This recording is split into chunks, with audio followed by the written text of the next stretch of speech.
Maintenant, quand on t'apporte une information, on veut te faire rentrer dans une histoire, parce que c'est un peu la mode, d'accord, dans une histoire de couple ou une histoire dans un conflit entre un frère et son frère, ou peu importe, une histoire. Pose-toi les 3 questions. Est-ce qu'il y a un intérêt pour que je rentre vraiment, j'intervienne vraiment dans ce conflit-là? Deuxièmement, s'il y a un intérêt, est-ce que j'ai les capacités? Est-ce que j'ai les capacités, j'ai les outils pour pouvoir intervenir? Si tu as passé cette deuxième étape, n'oublie jamais, est-ce que je suis vraiment quelqu'un d'équitable et juste? C'est-à-dire, est-ce que j'ai entendu tous les 2 parties ou j'ai entendu simplement un des 2 parties et j'ai eu confiance en lui parce qu'il est venu avec ses larmes de crocodile et il pleurait, je me suis dit, lui, c'est impossible qu'il me ment. La première des choses, est-ce qu'il y a un intérêt? Ici, le prophète nous dit, min husni islamil mar'i tarkuhu ma la ya'ni. Ce qui fait partie du bel islam de la personne, c'est le fait de délaisser ce qui ne le regarde pas. Ça ne te regarde pas? Comme on dit dans Darija Trolf Sokrasek. Et ça, je m'inclus dedans. Hein. On est obligé quelquefois d'utiliser des termes un peu crus pour réveiller les consciences. C'est pas tes affaires. Oui, mais quand même, c'est mon frère.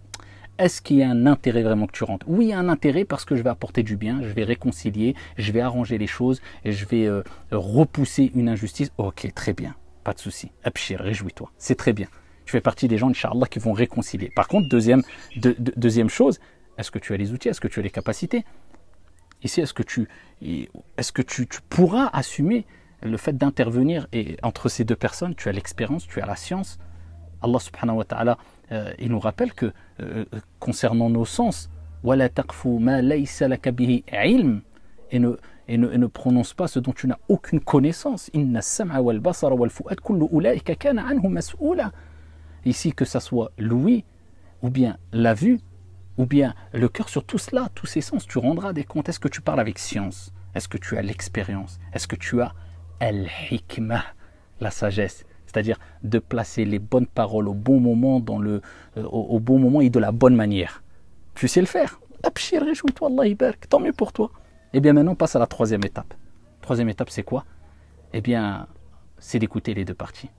Et ça, c'est une maladie qu'il y a chez beaucoup de personnes. On n'écoute qu'un parti. Oui, mais j'ai confiance. Même si c'est ton père, même si c'est ta mère, même si c'est ton frère, même si c'est ta sœur, on écoute les 2 parties. Allah subhanahu wa ta'ala nous dit dans le Coran, وَإِذَا قُلْتُمْ فَعْدِلُوا وَلَوْ كَانَ ذَا قُرْبَى. Et quand vous parlez, soyez équitable, juste, même s'il s'agit d'un de vos parents. C'est ça la justice et l'équité. Et Allah Jalla wa Ala dit dans le Coran, Inna Allah ya'murukum an tu'addu al-amanati ila ahliha wa idha hakamtum an tahkumu bil adl. Allah subhanahu wa ta'ala, eh bien, vous ordonne de restituer les dépôts à leur ayant droit. Et il dit, et si vous jugez avec équité. J'entends les 2 parties. Et si tu n'as pas respecté ces 3 étapes, eh bien, rappelle-toi du hadith, Man kana yu'minu billahi wal yawmil akhir falyaqul khayran aw liyasmut.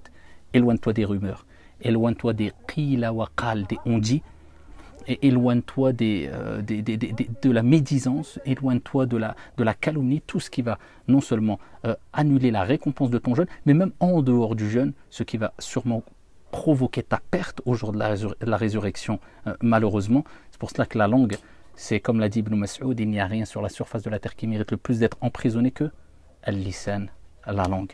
Qu'Allah Jalla wa Ala purifie nos langues, et à travers cette purification, qu'il purifie nos cœurs, et qu'il fasse de nous des gens qui restons avec les véridiques, comme Allah Jalla wa Ala nous l'a recommandé quand il nous dit wa kunu ma'as sadiqin, soyez avec les véridiques et non pas avec les menteurs qui aiment les rumeurs et qui aiment les problèmes. Wassalamu alaikum.